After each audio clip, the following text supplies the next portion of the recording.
That's right, it's recording through mic.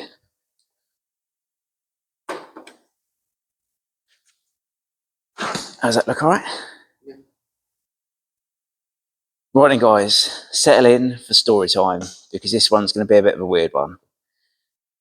If you've been following it, which I know there's a few of you that have, you'll know that there hasn't been a video in ages. And that isn't because nothing's been happening and the project's just been sat here untouched. It's because I basically haven't put the videos together. Simple as that. So, as I've been going back through and I started to edit, which will be this video, which is the third video, I noticed there was a few bits that didn't quite match up, and where I've changed phones, I've lost some footage and some bits quite haven't gone right. So basically, episode 3 is going to be episode 3, 4, and basically 5. What we're going to do, we're not going to go into massive details with everything, because really there'll be a lot of me welding, and I don't know if that's really that enjoyable to watch, to be honest. So this episode is going to be a catch-up. It's going to get to the point we are now. And then moving forwards with episode 4 will be us starting to maybe put the engine in. I'm not sure yet where we'll end up with that, but that will more likely be where we're at. Right, so at this moment in time, we have got all the suspension mounts are in. As you can see, it's on the floor, it's rolling. We have got the rear suspension turrets all boxed in, so it looks like a car in the back, not just a bunch of tubes and dead space. And we're getting ready. Well, I've popped a window out, ready to start painting. I've got to do the other side.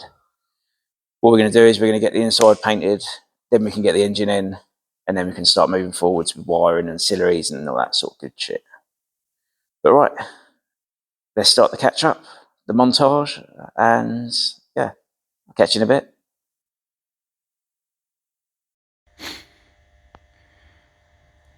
Right then, that's our first piece of chassis link bars welded in. See one there. You can see just about how that bolt there, and field focus, that bolt there is holding our jig up. Next up then is to make our rear mount for it. So you can see where the rear mount is there.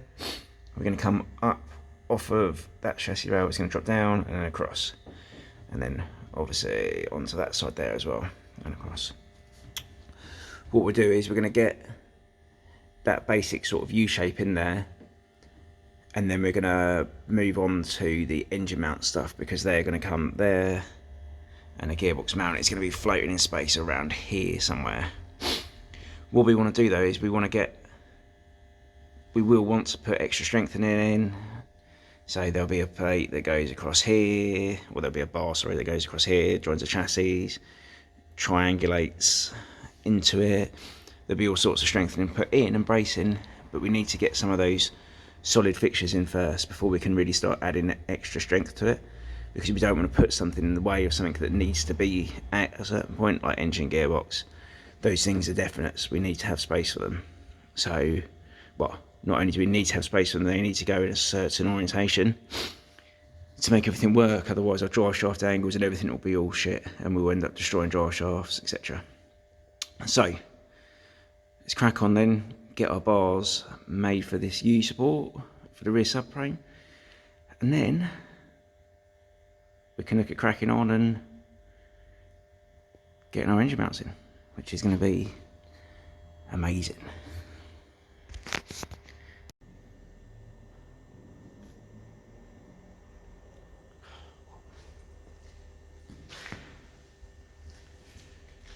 Right then, monumental moment for the project. We are going to put the suspension into the back of it.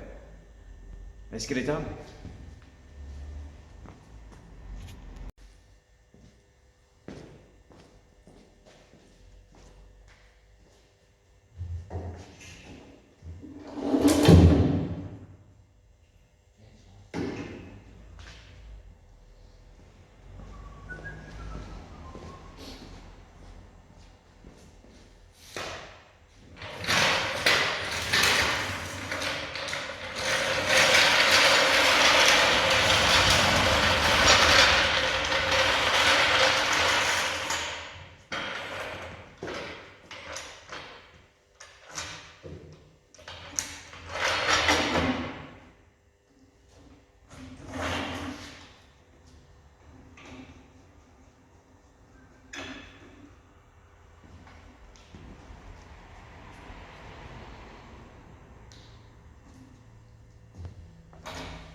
Gonna need 2 jacks for that.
I messed up.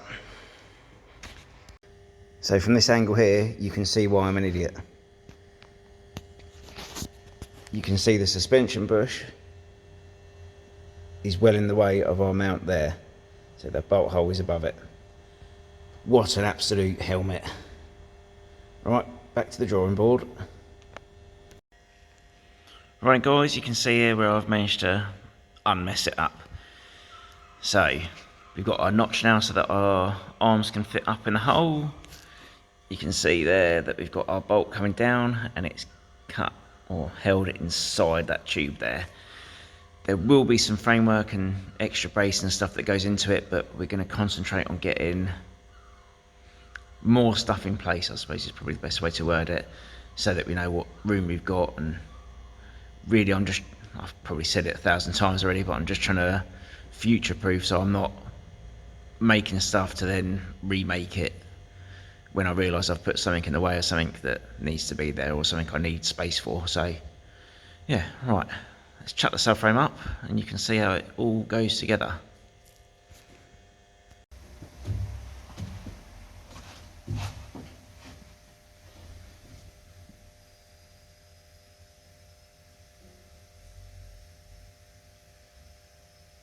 Right then, that's it for this episode.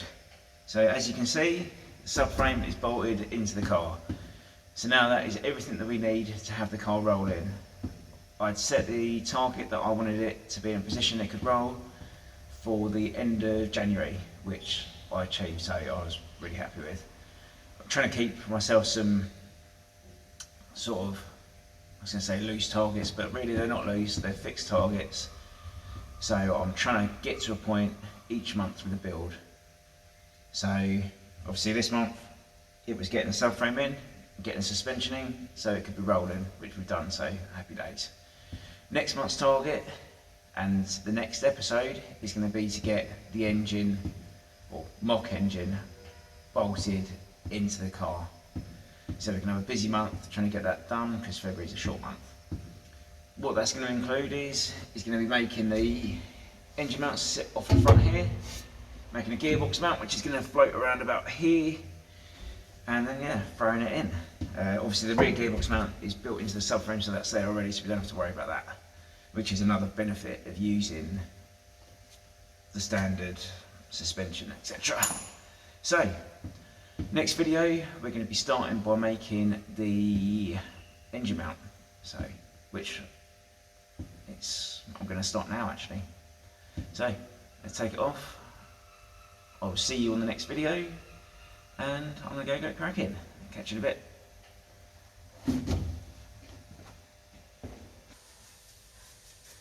Right, first job last. Just trying to use my dirty fingers to mark out where our bolt holes are and where there's ridges in this mount.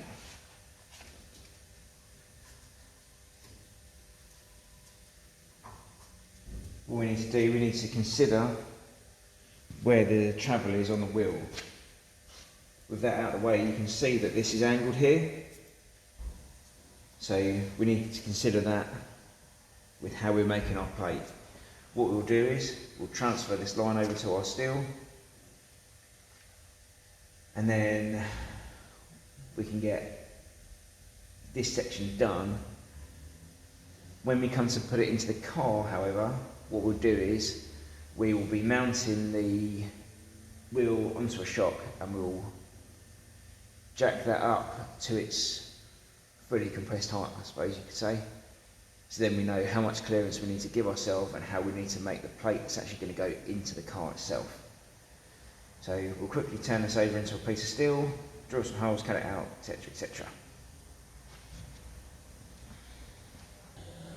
So we've got eBay special coilovers on, and we've mocked up one of our Team Dynamics wheels to roughly where we want it to be ride height wise, going inside, and we can see now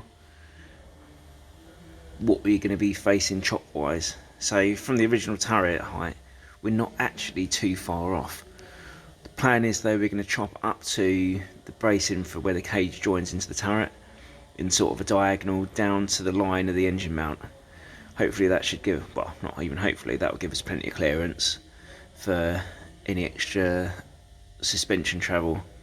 I'm really happy with how it's all come out, and the angle of the suspension arm as well. Come underneath, you can see at ride height, or as good as ride height, that the suspension arm is parallel, which is what we was looking at. So that extra bit of time that we spent working on the heights of the jig seems to have paid off for us. So yeah, I'm really happy with it and how it's coming out. Right then, so this is what we've come up with for our modified jig for our engine mounts. You can see the bar coming down onto our plate there, which is going to be where the engine is bolted standard. So obviously we're going to try and replicate something like that. And then for the gearbox, a similar sort of deal. You can see we come down onto the studs there, where the gearbox mounts up to. What we'll do now is going to throw it in the back, and we will give it a try and see how we sit, and then see what we can do. So you can see in the car now the brace offered up to the strut tops. You can see where the masking tape is, where we've done a bit of clearancing, first stage of clearancing for wheel fitment up in the arch. That height there is wheel at ride height, so you can see we've got a bit of play. We're probably going to pull it in a little bit, but we need to get this mount in, and we're sort of going to fit everything together, if that makes sense. We want it to be, I'm trying to think the best way to word it. It all needs to brace in and bolt together or weld together, and then it will give it its shape and strength from there. So yeah, and there you go. You can see the gearbox side there, which is floating around in space a little bit. So that's going to be pretty tricky, I think, to get that to a point I'm happy with. But we'll cross that bridge when we get to it. Right, next up is to sort something out for the engine mount, and then we can move on from that. So we can see here what I've come up with. So basically the longer section at the bottom there is going to weld onto the inner wing. That is shaped to go around the turret. We can get that, and then those two bolt holes, they're going to be captives. See there's got a larger hole at the back there, so we can have a captive in there. And then we're going to have a plate that's going to go diagonal across, and that's going to have the third bolt hole around here somewhere. Hopefully that'll be a good basis for us to build up from. So once that's in the body, we'll weld up off the chassis rails, and it should tie all together nicely and give a decent amount of strength. We'll throw it up into the car now, and then we can go from there. Right in. Right in, so we've got our mount offered up into the body now. Well, onto our jig, onto the turret there. You can see the fitment there. Up into our inner arch. What we're going to do now is I'm just going to make a quick strengthening plate for inside the wheel tub and going up into the turret, and then we can start to look at welding it up. I'm going to make a plate that runs around the edge as well of the turret, just to give a strip of strength, and it'll be a line for us to trim off to as well. I think that's how I'm going to do it, but I'm going to sort of play it as I go. I think I'm just trying to feel it out as we go. I don't want to rush and make anything too hasty, or make a hasty decision with what we cut off of the turret as in regards to like trimming back. We've trimmed a bit back to give our clearance for the wheel inside there, you can just about say. So we've got plenty of clearance in there, but we just want to give it as much space as possible. So right, we'll make this plate up, get it welded in, and start adding bits and pieces to it, and hopefully get this engine mount in and welded in today. Right then, so this is it. This is the final piece. Well, I say final piece, finalish piece. As you can see, we've got a bit of a hole there, but we need to tackle that later on once we've just reinforced the turret area. Still saying turret, I can't wait to stop saying turret. I feel like that is all I say in these videos, is turret this, turret that, turret the other. But yeah, so you can see that in there. We've got our 3 bolt holes, 1, 2, 3 for our mount. Run a standard forward mount. Got our first stretch of strengthening plate going up to the body. We've got a strengthening strip up the body. So yeah, we're trying to make it strong, durable, but as light as possible. Hopefully we're getting there. I'll be glad to get this piece out of the way. We are obviously going to be adding a strength into here, but we want to get the engine in so we can see where things are, so we don't make life difficult for ourselves in the long run. Plan is to probably put a temporary piece in, just so when the engine goes in it doesn't absolutely shit itself, but I'm sure we're going to be sound. Alright, next up is we're going to do the gearbox mount. and then we can look at getting the engine in. I just can't wait for that moment. Right, let's go. So I may or may not have got carried away with myself. Last time I left you filming wise, I had just started making the gearbox mount and now the engine's in. I'd had 2 weeks away from the car where I was getting our 170 ready for a track day, and I had some issues with car sales stuff and work that I needed to concentrate on, so I spent a couple of weeks away from it. And then I come in on a Tuesday night, planned on getting the gearbox mount done, then I offered the gearbox up, and then the next thing you know it, we're here. As you can see, it's all in, bolts up, nice clearance there, nice clearance there. Obviously there's no crankshaft pulley on it at the moment, but that will take up the gap and then where the belt's going to run. Next up jobs are, I need to start welding in some strengthening plates, and we're going to chuck a tube down from the chassis rail there up to the turret there. Also got our turrets clearanced as well. We got that done on the 1st of February, so we were 1st of February, 1st of March, so we was a day late on my original target. But yeah, the plan for this month is going to be to get all the suspension in, get it on its wheels, but that's going to involve doing all of our boring, strengthening work, tying it into the body.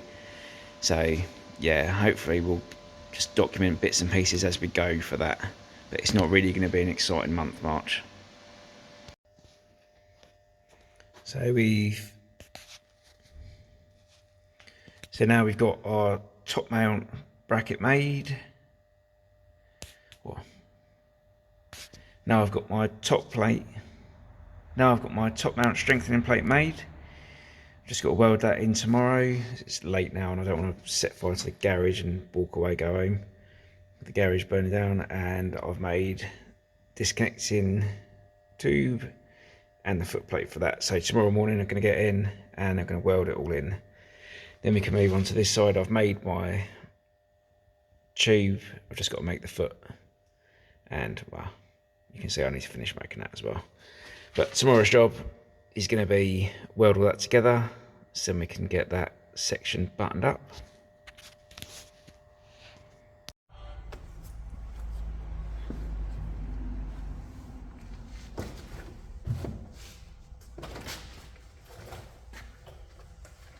Right then, we're on to the next part of our project. I just crashed my little seat into the chassis, if you wonder what the dong was. Right, so we're on to the next part of our project, which is going to be fitting our rear diagonals and our harness bars. What we've done is we've started up by mocking up the angle that we want and where we want it to land. See here we've got orange bit of tape, which is holding a bit of string, orange bit of tape, which is holding the other end of the string, and obviously said string in the middle. We haven't got anything fancy to get our angles and everything correct, so what I've done is I've got a bit of scrap tube, and then I've figured out the angle on our stay skis tube notcher. Once we knew where we was going to be, so you can see we've got our angle there. Other end is a different angle, so this doesn't match it. We then figured out our length, and then we cut our length down and put our notches in, which is giving us our final tube, which is George is going to pass to me now, which is behind him.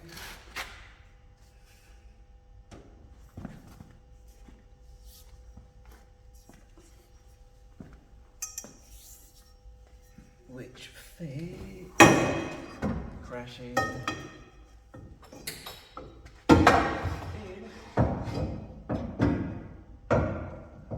Not like that.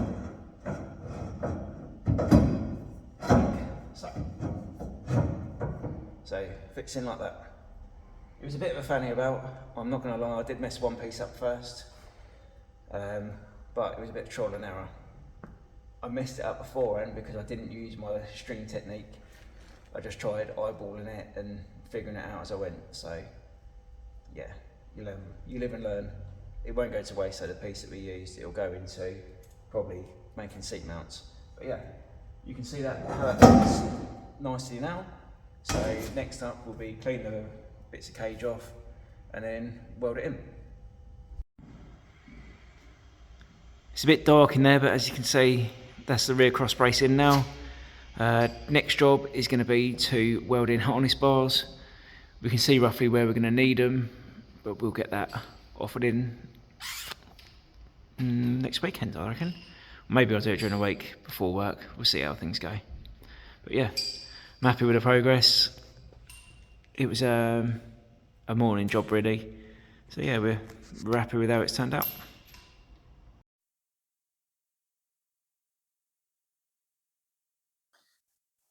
Right then, ladies and gentlemen, we are here.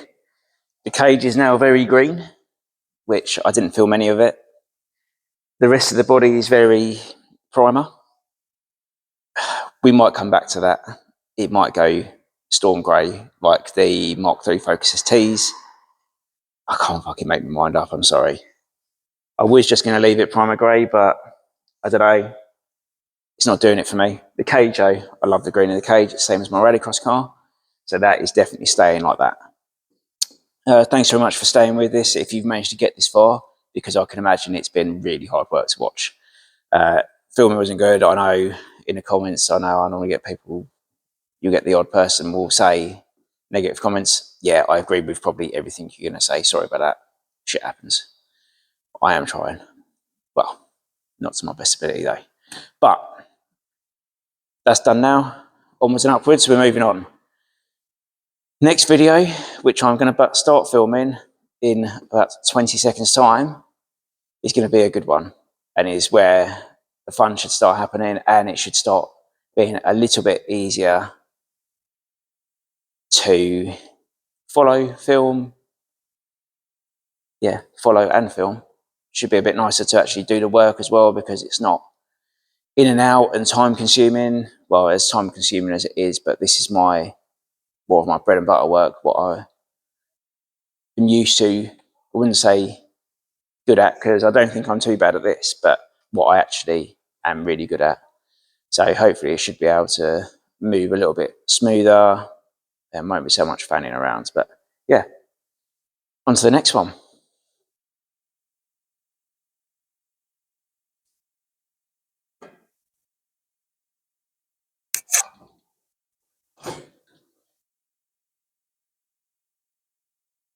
Yeah, baby, it's engine time.